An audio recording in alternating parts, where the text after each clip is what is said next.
The best skill that you can develop is to figure out how to stay in a good mood. As a mediator, I can promise you this is 1,000% true. The problem is, how do you stay in a good mood when you're really pissed off? And I will tell you the secret I have learned that helps me quite a bit in many of my relationships is not to get offended. Okay, someone's mad at me about whatever, right? Someone's always mad at me, first of all. That comes with being bipolar. And as you might suspect, oftentimes they have good reason to be mad at me. Sometimes they don't. But in either of those scenarios, regardless of whether there's like truth to their statement or not, they feel bad.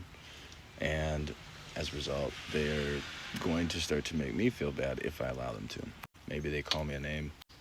Usually doesn't bother me. What bothers me most is when people attack my intentions. But I'm learning not to care about that anymore either, because people aren't mind readers. And I've told lies before, so why should I be offended by that? The real problem is that when I get offended, I get angry.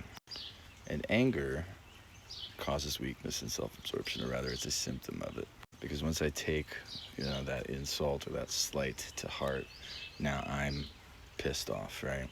And I'm a transformative mediator, so the model that I use is called the transformative model, and what it says is that we get into weakness and self-absorption, relatively speaking, in any conflict, whether there's a power imbalance or not. And the problem with that is that you don't make good decisions, right, when you are weak and self-absorbed. And so therefore, anytime you allow someone, right, to push you into a place where you are now feeling angry and you're operating out of weakness and self-absorption, you have lost power. You've lost the power to think critically. You've lost the power to step outside yourself and see things from their perspective. And you're now only worried about, righting the wrong. But it's like trying to go fix, a broken fence with no tools. You're essentially leaving your toolbox behind once you give in to that anger, weakness, and self-absorption. And that means that the outcomes are going to be shittier. So the goal in transformative mediation is never to resolve the conflict, because we don't know how the conflict could be resolved. There are a million ways to resolve conflicts, right? And we're not the ones that experience it.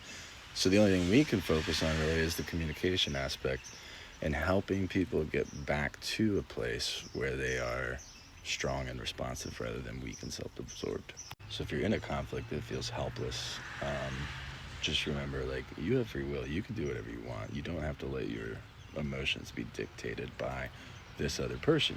Now, materially and structurally, they may have the upper hand, but you give them more of an upper hand every time you operate out of that weakness and self-absorption. Because there might not be a solution that you can reach through talking either, and that's okay. But staying strong and responsive allows you to figure that out sooner, so you can take different actions. Resist and abide, as always, dudes.